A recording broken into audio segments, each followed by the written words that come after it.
I'm Jack, 30 years old, and to be honest, I've always had a pretty simple life. I work as an IT consultant at a small company, and most of my days consist of sitting in front of a screen solving problems and drinking way too much coffee. The job isn't exciting, but it pays the bills. I don't mind, though, it keeps me calm.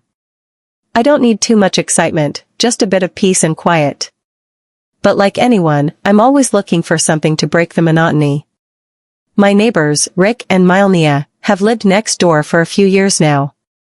Rick is a bit older than me, 55 years old, while Milnia is 44. I always thought they made a great couple, but over time, I started to notice that things weren't as perfect as they seemed.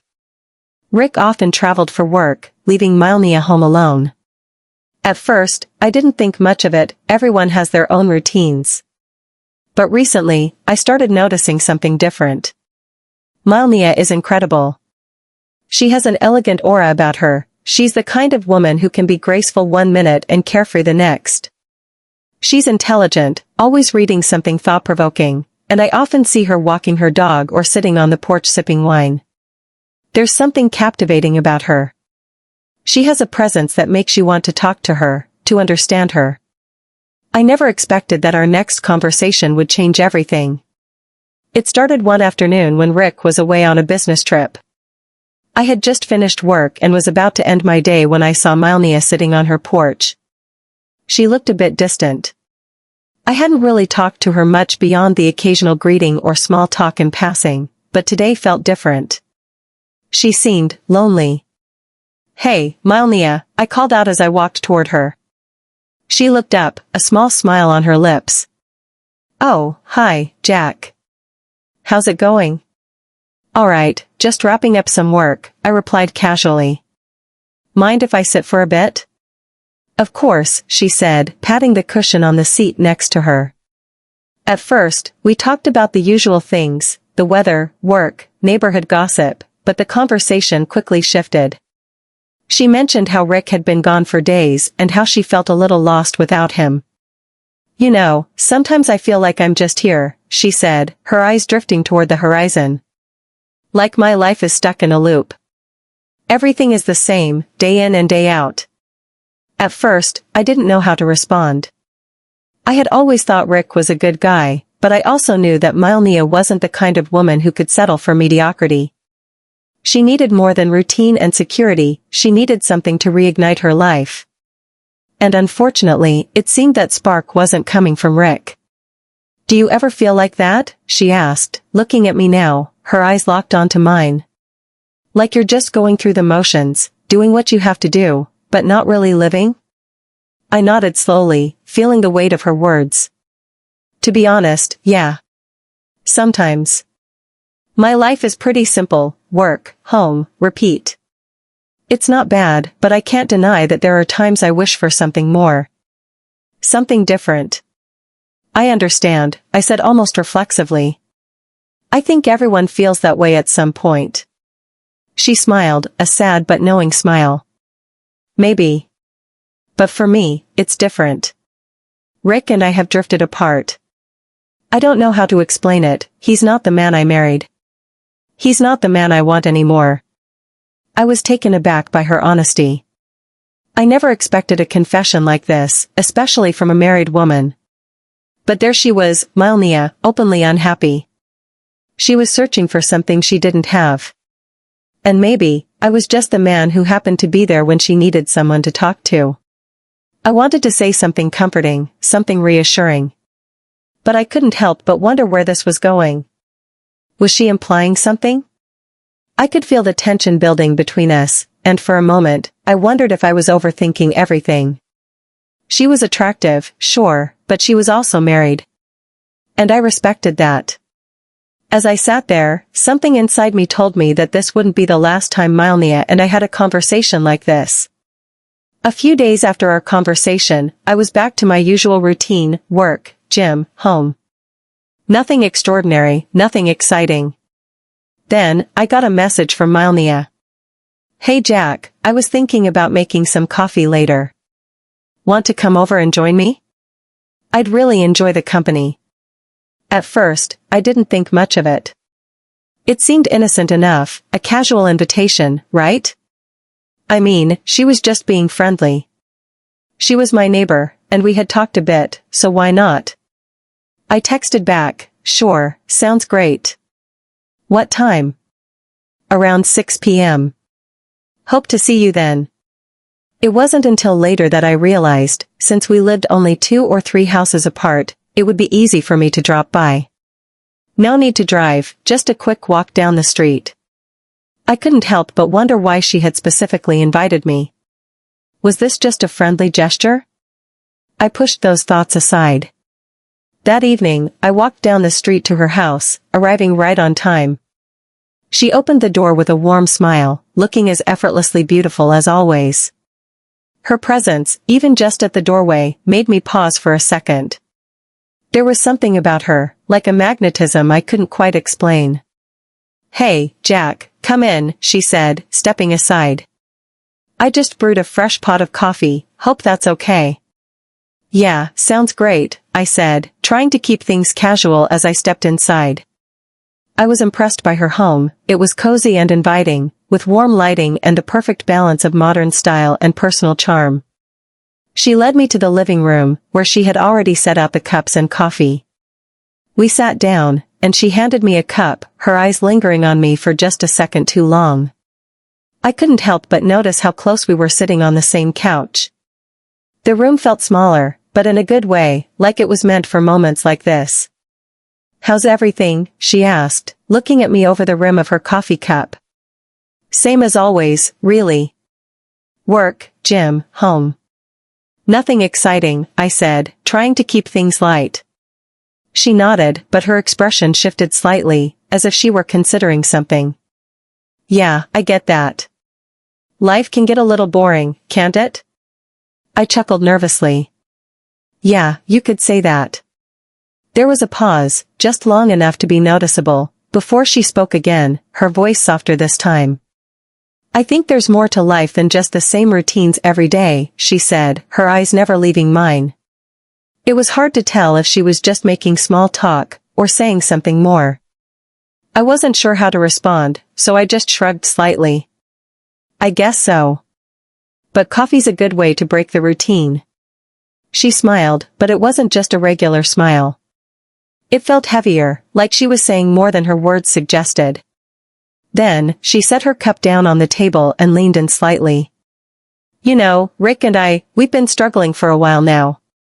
He's always distant, and when he's around, it feels like we just don't connect anymore, she admitted, her voice quieter now. I didn't know how to react. A part of me felt bad for her, but another part of me was confused. Why was she telling me all this? Was this just conversation, or was it something else? I wasn't sure where this was headed, but one thing was clear, something had changed. And I wasn't sure I was ready for it. I'm not sure why, but I feel drawn to it. Maybe I'm just curious to see what happens, or maybe it's the feeling that something is beginning to form between us. When I arrived at her house that evening, the door was open. Milmia greeted me with that warm smile, but this time, there was something different in her eyes, something I couldn't quite describe. She had changed out of her usual casual clothes into something a little more formal. Not overly flashy, but just enough to make me feel like she was making an effort. Good evening, Jack. Come in, she said, stepping aside. Dinner is almost ready. I hope you're hungry. I followed her inside. The familiar scent of home-cooked food filled the air. It was comforting. The house felt cozier than ever, as if it was just the two of us in this little bubble, separated from the rest of the world. So, what's for dinner? I asked, trying to keep things light as I hung my coat on the rack. Just a simple pasta dish. I know it's nothing special, but I hope you'll like it. I smiled.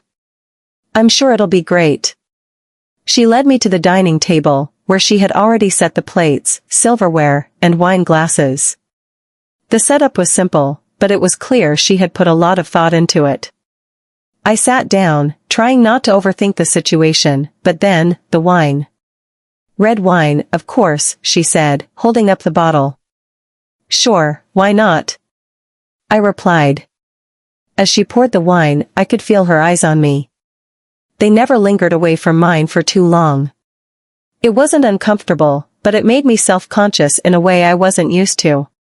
"So, how's work?" she asked, breaking the silence. "You've been pretty quiet lately." I tried to relax. "You know, the usual. I go home, work out, nothing exciting." Milnia took a sip of her wine, her gaze locked onto mine. "That's the problem, don't you think?" she said softly. "Life should be more than just routine." My heart skipped a beat. Was she implying something? Was this her way of saying she wanted more? "Yeah, I guess," I said, unsure of what I was really agreeing to.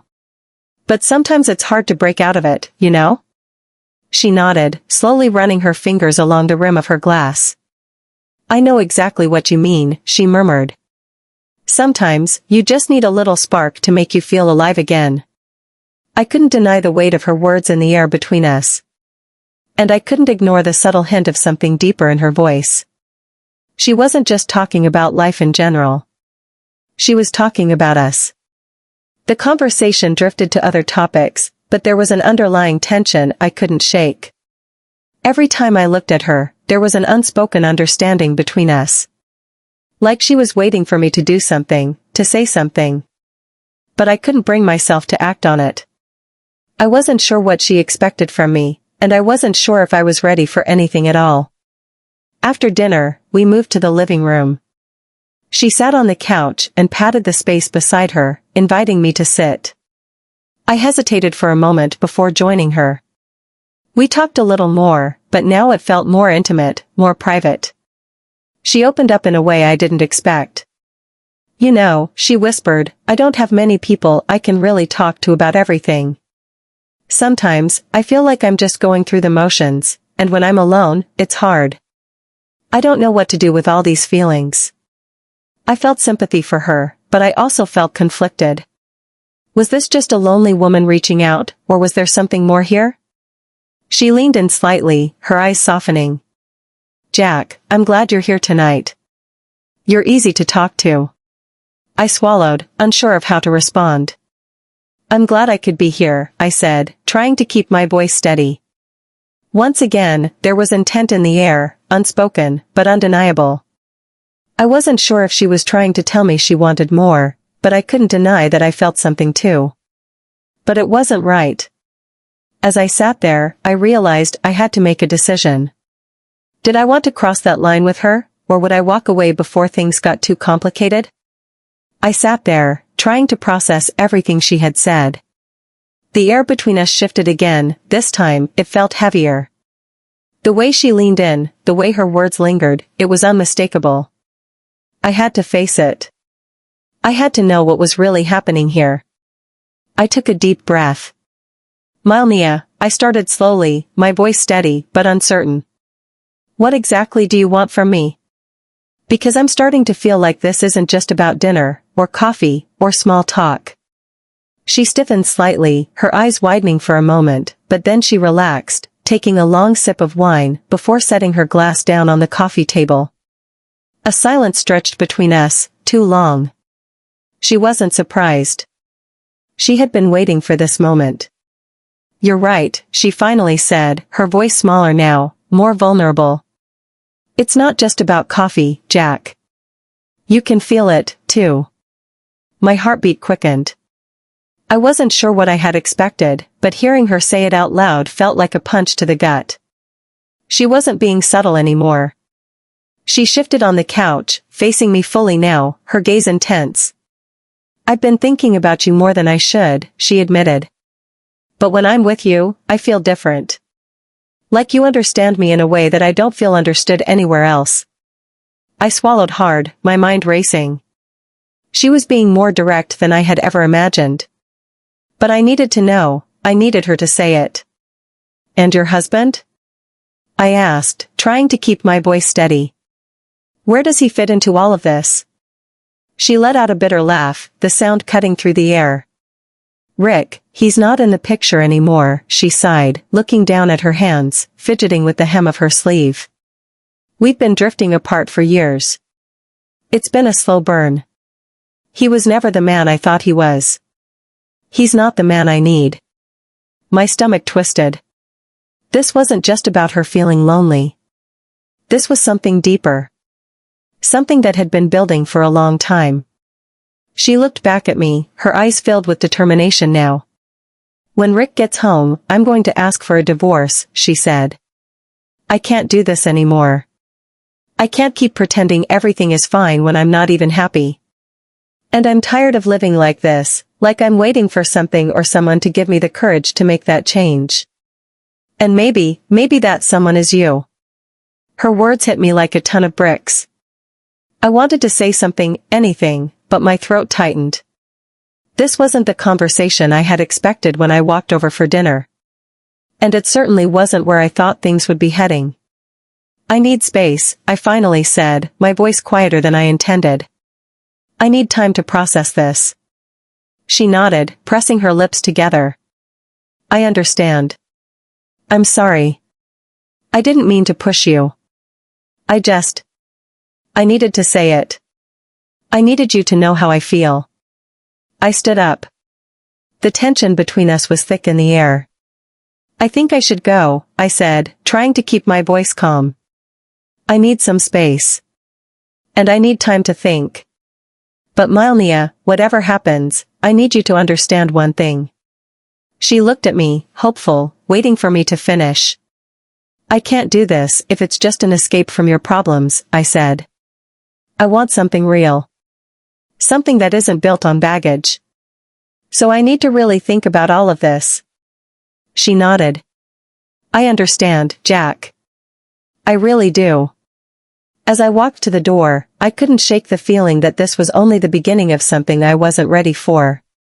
But deep down, I knew one thing for certain. I wasn't ready to walk away from her. Not yet. Her calls felt like she was everywhere, and it was driving me crazy. I couldn't run from her forever, but I was absolutely certain I wasn't ready to face her yet. Then, I heard that Rick had returned from his business trip. I wasn't sure what that meant, but it hit me harder than I expected. A few days later, I found out that Milnia had filed for divorce. I didn't know how to feel about it. A part of me felt relieved for her, she had finally taken action, stepping out of a marriage that clearly wasn't working. But another part of me felt guilty. I hadn't really been helpful. Instead of being there for her, I had shut myself off completely. I didn't see her for a few days after that. I wasn't expecting to, and maybe that was for the best. But then, one evening around 9 p.m., my doorbell rang. I wasn't expecting anyone. I looked through the peephole, and there she was, Milnia. I hesitated for a moment, my heart pounding in my chest. I couldn't avoid her forever. Slowly, I opened the door, trying to act normal even though I felt anything but. Hi, Brian, she said softly. Her voice was gentle but steady. There was something in her eyes that made my stomach tighten. She wasn't angry, but there was sadness there, mixed with something else. Maybe disappointment. Can we talk? I stepped aside to let her in. She didn't wait for an invitation, she just walked in, as if she had every right to. I closed the door behind her, unsure of how to start. You've really been avoiding me, she said, standing in the middle of my living room. I don't understand what happened. Why the silence? I ran a hand through my hair, unsure how to respond. I had spent so much time avoiding this moment, and now, standing in front of her, I wondered how I had let things get this far. I don't know what to say, Milnia, I finally admitted. I needed time to process everything. You dropped a bomb on me. It was too much, too fast, and I wasn't sure how to handle it. She nodded, her eyes sad. I could tell she was disappointed, but there was something deeper beneath it. I get it, she said, her voice softer now. Now, I really do. But you never gave me a chance to explain. I wasn't asking anything from you, Brian. I just wanted you to understand.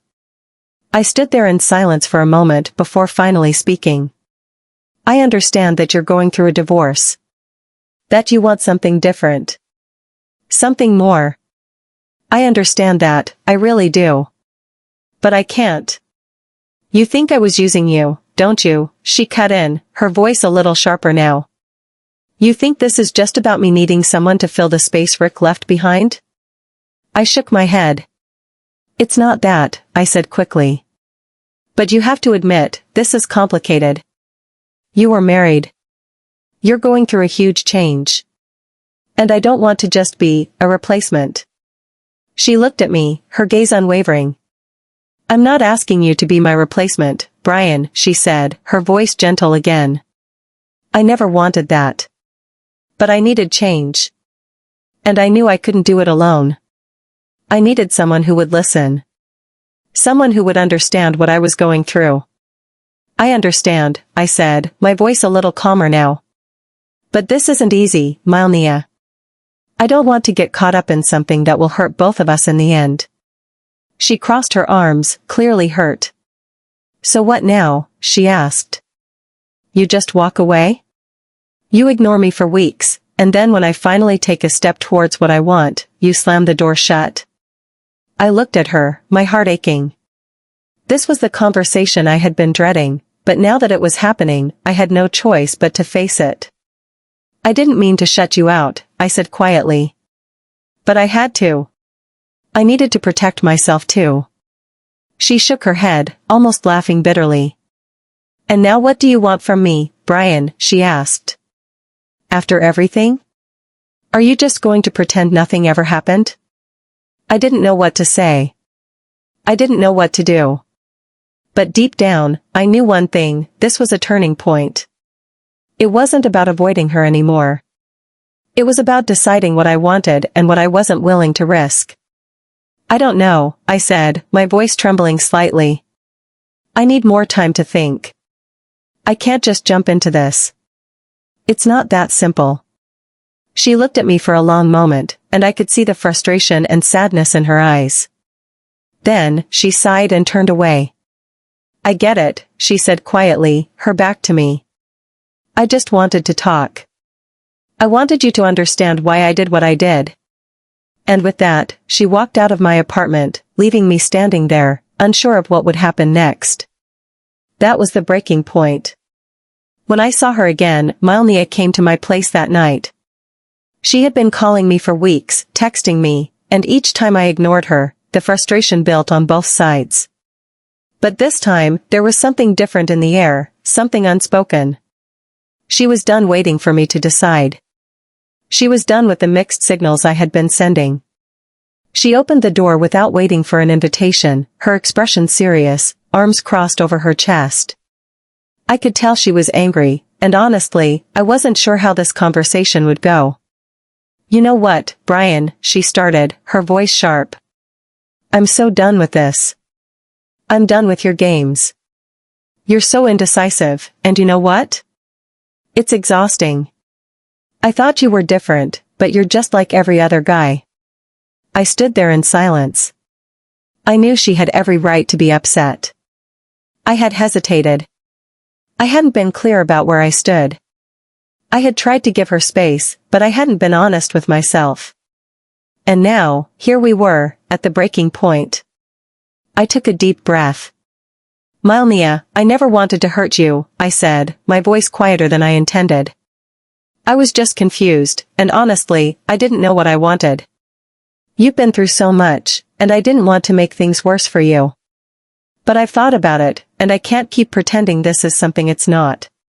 She stared at me, clearly frustrated. So what? After everything, you just decide it's too complicated and walk away? I felt the weight of her words, and they hit me hard.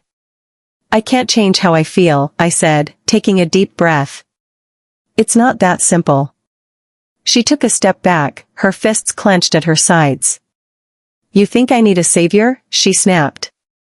You think I need you to tell me what's right for me? I struggled with my marriage for years, and now that I finally had the courage to do something about it, you couldn't even be there for me when I needed someone. I didn't deny my feelings for her. That was impossible. But I had to be honest, with myself and with her. This wasn't the right time for either of us. So I made my choice. It's not right, I said firmly. I can't be the person you turn to for this. I care about you, but I can't be part of this. Her expression shifted. For a moment, she just stared at me. Her chest rose and fell with heavy breaths. The anger faded from her face, replaced by something I couldn't name. Sadness. Resignation. And maybe, a part of her understood, even if she didn't agree. And with that, she walked away. And I stood there, feeling both relieved and guilty. I had made my choice. It wasn't easy. It wasn't painless. But it was the right thing to do.